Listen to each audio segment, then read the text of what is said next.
Alright, so that's pretty sweet. Let's continue working on the script then. So, remove dupes. I'm going to make this full screen for you guys again. Um, so, I guess now we can move to the next step, and actually we can easily... wait. We can easily just debug it by looking here now whenever we press, our compile button. Whenever I press compile, it will just run the game. And I can just start testing my script here. So that's a really nice way to write scripts. Alright, so our first character is always going to be in. How are we going to do the next step here? So basically, we want to look at what the next characters are like. And if we trigger that dupe counter that we were talking about in the previous video, you're basically in automatically as well. So let's just do that thing first. So if... and this might not be the ideal thing, but yeah, it works for me. Worked in the final project, and I'm kind of thinking now, well, there might be another way to do this a little bit, but hey, that's programming. You can always make it more optimal. So, free entrance when the dope counter... No, I did not write that. That's a typo. That's not a Freudian one. So, free entrance when the dupe trigger is... the dupe counter is triggered. So, how does that work? Well, if our counter is greater than or equal to the allowed dupes, yeah, I'm just making sure nothing goes wrong there, then, well, we can basically copy this code over. And you're in. So, yeah, whenever that happens. And I think at this point what we want to do, no, wait. New log equals... no, if we do this, that's never going to go well, because this is basically deleting all our other keys. We want to make sure we don't delete the rest of the lock too. So all the keys that are already in should remain in. So new lock should be that new key plus the rest of the lock. And we want to set our dupe counter to 0 again here. And actually, whenever we leave one in, we want to do that. So let's put that down there as well. Alright, let's see how our script responds to this, if we actually can pick this up. Now if we can, by just pressing the keyboard, I'll just put it in there. So the way this should work, I think, would just be if I press it once, but if I keep it down, yeah, I'll get more of them, but not as many as you would expect. So every 6 ones, yeah. So yeah, this seems to work, I guess. And actually, we could do this thing here if I... yeah, in key lock here, if I just drop this thing in, wait, or I just go key lock equals, this should work as well. Let's see what happens when we do this. Yeah, we're actually programming in this one. See, it turns that into DSDDS, which is already pretty solid. I'm kind of happy with that. It's probably not exactly what I want to do yet, but because this is a pretty long one, All right. Excuse me. I've got a cold in case you haven't noticed it. So, all right. And then the final rule that I want to implement, I guess, else, if you're different from the next character, you're also in as well. So, if you are different, because we want diversity, from the next character, we never want to have a character being left out, obviously. I mean, say you would have something like where, for some reason, the player manages to do this, like 1, 2, 3, well, it would still be in, but yeah, like this. We go 1, this guy's in. Alright. Let's translate this. So, first one that's in is the first S. Then we got 1, 2, 3, 4, 5, 6. Oh, let's put another S here. 1, 2, 3, 4, 5, 6. So this S goes in. And then we're going to miss out on these two D's here entirely, because go 1, 2, 3, 4, 5, 6, and we'd have SSS. Well, actually, I would want it to be SSDS, because that really quick D, I kind of want to have that in there, I mean, we're not going to just throw that out. So he probably did something there, because these things have a sensitivity to them. So if you're different from the next character, you're always in. And you could do something where it's like you have to have at least 2 characters that are the same. You can always tweak this a little bit later on. I'm just showing you the basic idea behind everything. So how are we going to do this? Well, if, and we're just going to have to check it, so we're going to use that string cur at thing. And at this point, we've been using this so much, we might as well just have said, you know, made a variable called character and just put that in everywhere. But hey, I'm just going to copy it over at this point. It doesn't really matter that much anymore. So if if that character is different from the previous character,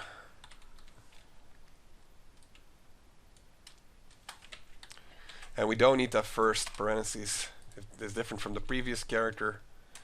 So up, there we go. Yeah, since we're going down, it's a plus instead of a minus. And this is not going to conflict with anything because we've already gone past our first character. You got to be careful doing this type of stuff because you never want to go out of bounds, you know. Say your key is at 26 and then you're asking to look for character 27 when there's none there, it's going to give you an error. But that's never going to happen because, you know, if we were at 26, we would do this and we would just move on, all right? So if we're doing that thing, well, we're basically just letting them in. And again, if your code gets more complicated for a script, you could just make shortcuts. You could do things like current character. My current character is this thing here. And my previous character would be this thing +1 and so forth. Now delete that. Don't leave that in. It's going to lead to an error. And then just use those things in here and make your code easier to read, right?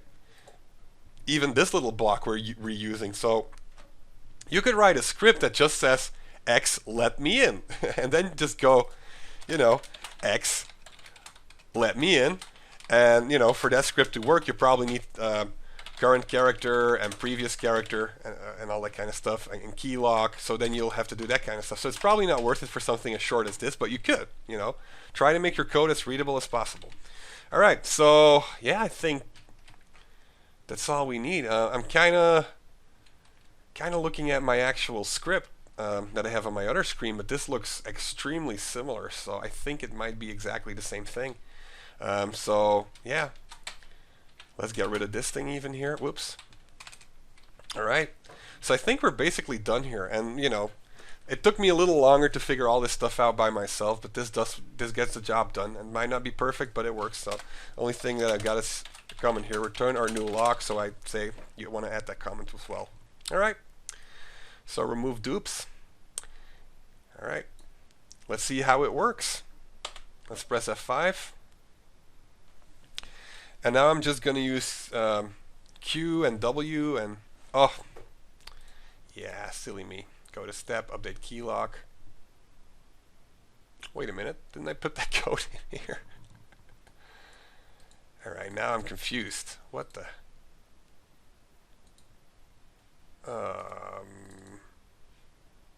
Okay, I gotta check. Alright, yeah, I don't know what went wrong there for a second, but I closed and opened GameMaker again because, you know, the code wasn't in here, and for some reason it was still outputting in the compile window, so that just freaked me out. I guess I lost control of my rock and roll for some seconds there, or, you know, some GameMaker ghosts. Ask me about the GameMaker ghosts at some point. It's a funny story. True story, though. Anyway, all right, let's move on here. So, you know, I'll do the show debug message and put the code in there again real quickly. So show debug message, key lock, and yeah, that's basically all I need to do. Oh no, I've got to run it to the script. Now let's see if that works if I put that in here as well. Remove dupes in here. Might lead to an error. I've never tried this before actually, so we'll see. I think it should work, but if you're not sure, you're not sure. See, nah. Oh, I forgot to put the second argument in there. So yeah, obviously, allowed dupes or dupes allowed. That's probably what I want. Okay. Yes, we're working now. So if I keep this thing down, see how slowly it fills up when I keep a button pressed down, but when I go real fast, they come in fast. So this is a nice, this is exactly kind of the output that you want. Alright, So we've got ourselves a scripts, baby. We got ourselves a pretty good script. All right. So now one thing what I want to do at this point is I want to set up the actual controls for the game. So this is our key lock update, and first thing that we're going to do here is let me see what the actual things were in the, well, let me just pause that and unpause that. It goes real fast. I shouldn't say that. Anyway, let me put in the stuff that I actually used in my version. So this is how we're going to work with this, because I want to be able to copy this over for multiple players, and I want to separate my code from my settings, really. So I'm making variables to check instead of checking directly. So B up is a variable that's going to contain whatever key we're going to press. And there's actually a key here to check if once you've released a button, because I want to be able for you guys to do things where, okay, if the player releases, like say you want to do forward punch as a special move, then you need to have that little release in there, because this script will just do, you know, one forward press. So releasing needs to be in the key log as well.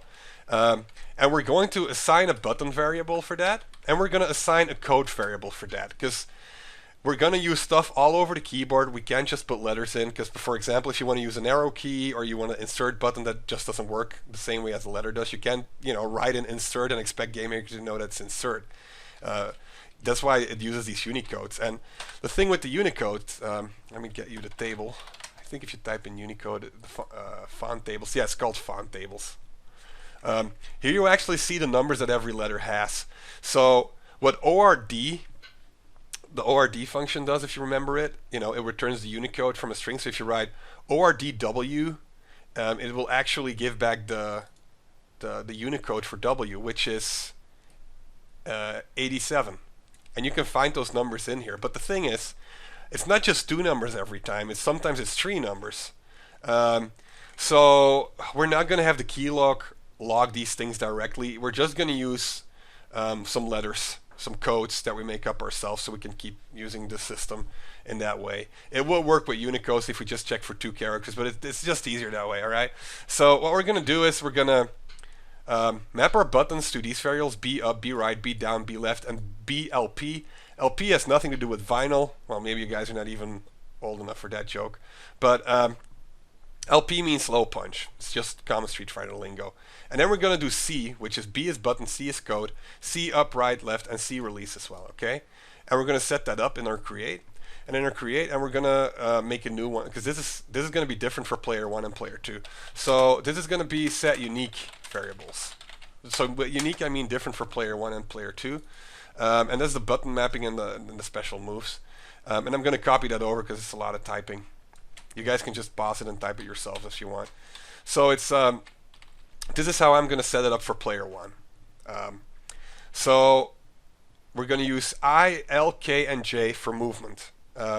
Look at your keyboard. Those things are right next to each other. It's similar like the directional buttons. I is up, K is down, J is left, L is right, okay? And Q is still punching. And then we're going to come up with codes, and I'm going to do up is A, right is B, down is C, you know, something easy to remember. This is easy for me to remember. And then, well, we need to know what to look for in our key lock, right? So we're going to have to define our, not combos, sometimes I'll say combos when I mean special moves. Define special moves. And Hadouken, Hadouken is the fireball, in case you haven't been paying attention. Hadouken is then CBE. That's what we want. When we see CBE in the key lock, we launch our fireball, all right? And C means down, B means right, and LP for E, okay? So this is how I'm setting this system up. All right. Cool beans, cool beans, cool beans. Maybe we want to test this thing now, because this should actually work, right? Maybe not. Well, we'll see. In our update key lock, I'm going to write a little debug stuff, and I'm going to do show message. Oh man, I lost my typing skill. Let's actually show debug message. If you do show message, it will not put it in the compiler. It will just pop up a window. But the thing with that is, it's annoying. Try show message if you like it better, but it's annoying. So basically what we're going to do is, if x remove dupes key lock with dupes allowed. And actually, we want to check for the last tree that we've got. So we want to check for the string length of that entire thing. So string length, if you remember, wait, no, I'm getting really confused here. So, yeah, I'm getting way ahead of myself here. So, how can I test this real quickly? Well, I guess I can't. I guess I'll just have to move forward. Alright, sorry about that, guys. We're just going to move forward, and we're going to implement another script right away. We're going to call it special moves, because we're sure as hell have one.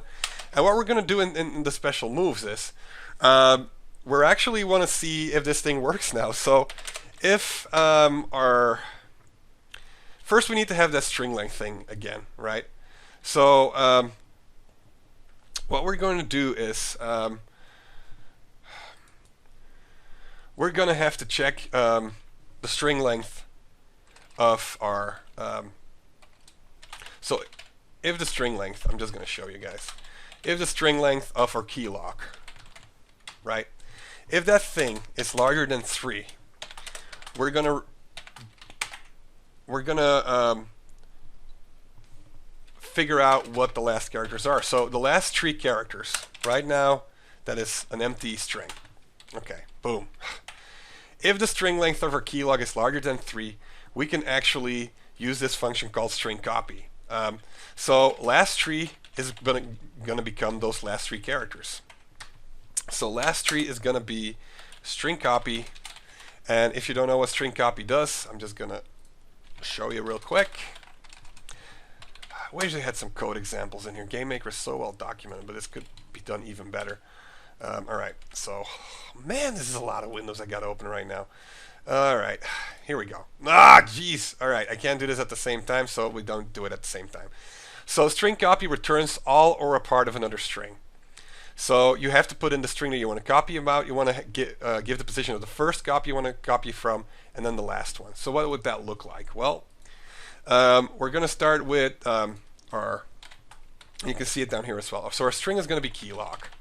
And the first character that we're going to look at is going to be, well, oh man, there's going to be a long line. It's going to be the string length. So that's actually the last character, the string length of key lock minus 3. So say that our string looks like this, and basically we want to have SDE, right? So then right now we are here. That's our string length, and we're going to go 3 back. So we go 26. We come up down here. But basically, we need this character to start from, so it's actually +1. So string length minus 3 +1, and then we basically need 3 characters. So that's how you put that thing together. Yeah, I know my explanation is a little bit tricky, I guess. I don't know how else to put it. Actually, basically what you want is your string length minus 2, because that's how it works mathematically. But minus 3 +1 makes more sense, because you want to have 3 strings, so that's the number in your head, right? So you do 26, which is the E, so you go down 3, and then you're let D is 25, S is 24, and 23, 26 minus 3 is D, but you don't want to start at D, you want to start at S, so you do +1, and you take 3, so you do 1 is S, 2 is D, and 3 is E, and those are the ones we want. Alright, so this is how we check a combo, yeah. So then if last 3, whew, if those last 3 end up being Hadouken, yeah, because we already said Hadouken, we can actually refer to that. Then we write, yay. And just for the sake of making sure the script works, else,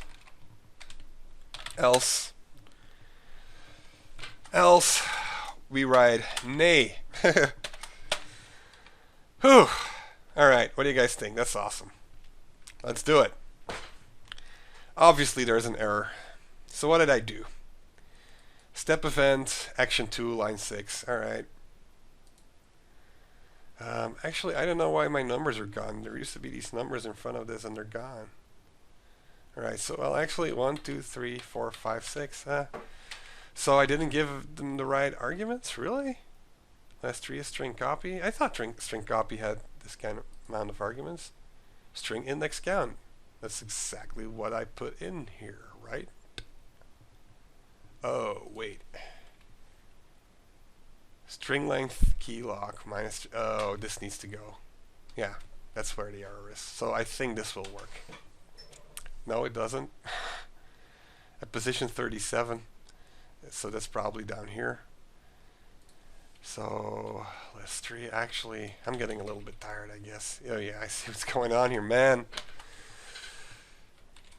So, take a break from time to time when you're doing videos for your students, guys. Sorry about wasting your time on that one. Oh, even more. It's getting embarrassing. 9, position 6. Operator expected. Alright. Oh yeah, of course.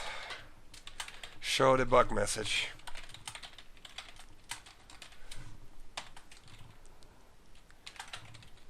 Oh, man.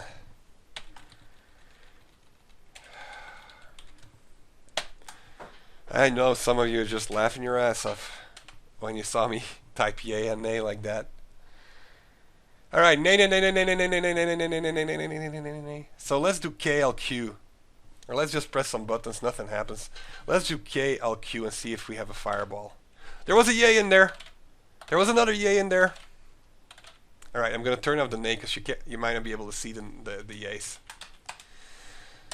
So here I'm going. Down forward Q. Down forward. Yay! Yay! Need to get the timing right a little bit, but you know, you can always change the dupes if you don't like it. Yeah, I think I clicked some. Yay! So yeah, I'm launching fireballs when I do it. So it looks like this is working out for me. Hope it works out for you as well. Let's stop this.